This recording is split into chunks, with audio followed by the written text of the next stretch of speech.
사랑하는 수정동교회 성도 여러분, 안녕하십니까? 김병철 목사입니다. 6월 1일 월요일에 드리는 매일 묵상을 시작하겠습니다. 다 함께 찬송가 300장 내 맘이 낙심되며 찬송하겠습니다.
하나님의 말씀은 마가복음 4장 26절에서 29절까지 말씀입니다.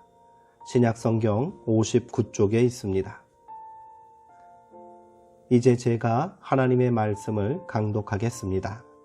이것은 하나님의 말씀입니다. 하나님의 말씀에 경청하시기 바랍니다. 또 이르시되 하나님의 나라는 사람이 씨를 땅에 뿌림과 같으니 그가 밤낮 자고 깨고 하는 중에 씨가 나서 자라되 어떻게 그리 되었는지를 알지 못하느니라. 땅이 스스로 열매를 맺되 처음에는 싹이요 다음에는 이삭이요 그 다음에는 이삭의 충실한 곡식이라. 열매가 익으면 곧 낫을 대나니 이는 추수 때가 이르렀음이라. 아멘. 추수 때는 반드시 온다 라는 제목으로 묵상 말씀을 나누도록 하겠습니다. 농부가 밭에 씨앗을 뿌리는 것은 뿌려진 씨앗보다 더 많은 결실을 거두리라는 확신이 있기 때문입니다. 그런 믿음이 없다면 누가 햇볕에 그을리면서 소금땀을 흘리며 파종을 하겠습니까? 씨를 뿌린 농부는 매일 새벽에 일어나 밭을 살핍니다. 새들이 날아와 밭을 파헤치지는 않았는지, 밤사이에 들짐승이 밭고랑을 망가뜨리지는 않았는지, 세찬 비가 내리면 물고랑도 만들어주고 잡풀도 뽑아냅니다.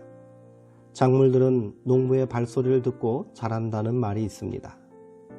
어느 날 새벽 문득 솟아난 여린 새싹과 처음으로 만나는 순간은 아무리 목석 같은 사람이라 해도 그 마음이 살짝 흔들리지 않겠습니까?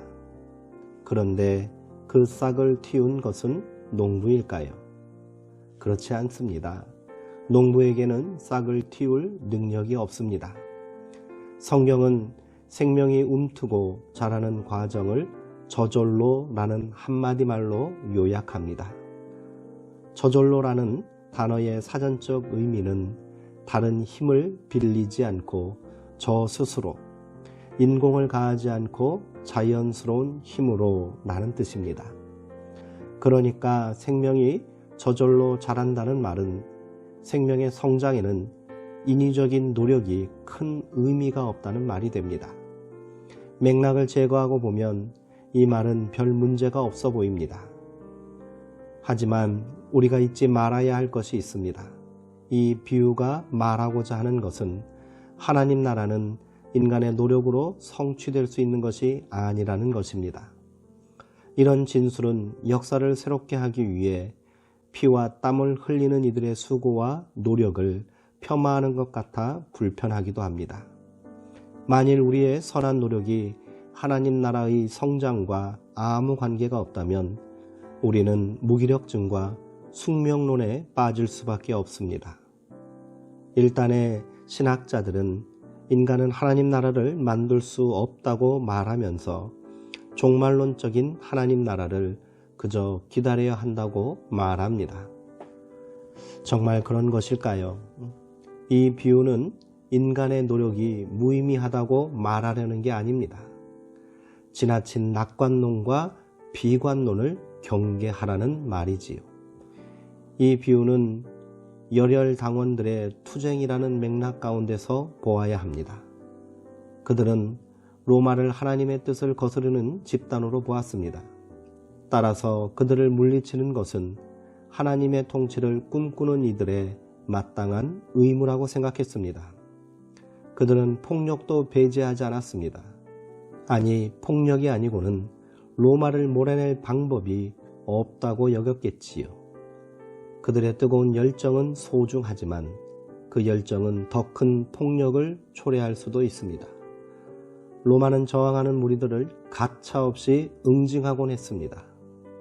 조급해하는 그들에게 예수님은 역사의 배후에서 일하고 계신 하나님을 보여주고 계십니다.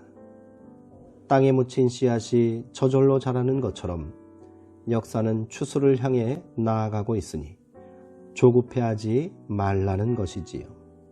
하나님의 때를 분별하며 지금 해야 할 일을 하면 그만입니다. 추수 때는 반드시 옵니다. 세상이 아무리 어지러워도 하나님의 꿈은 실현을 향해 움직이고 있습니다. 함께 기도하시겠습니다. 하나님, 농부들의 인내를 배우고 싶습니다.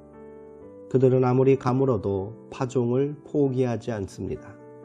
메마른 대지에 물을 대기 위해 수고를 아끼지 않습니다. 싹이 돋아나지 않을 때는 움씨를 뿌리기도 합니다. 조급증이 날만도 하건만 그들은 묵묵히 그런 일들을 반복합니다. 땅이 속이지 않으리라는 확신이 있기 때문일 것입니다.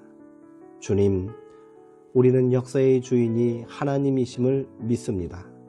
역사가 퇴행을 거듭하는 것처럼 보여도 하나님은 역사가 마땅히 나아가야 할 방향으로 우리를 이끌고 계십니다. 이 근원적 확신 안에 머물면서 생명과 평화를 파종하는 우리네 삶이 되게 하여 주옵소서. 예수님의 이름으로 기도합니다. 아멘. 오늘은 추수 때를 기다리는 농부의 마음으로 우리의 삶의 자리에 하나님 나라의 씨앗을 뿌리기 위해 거친 삶의 언저리를 부드럽게 갈아엎는 수고가 있었으면 좋겠습니다. 사랑하는 성도님들, 오늘도 평안하시고요. 주 안에서 강건하시기 바랍니다.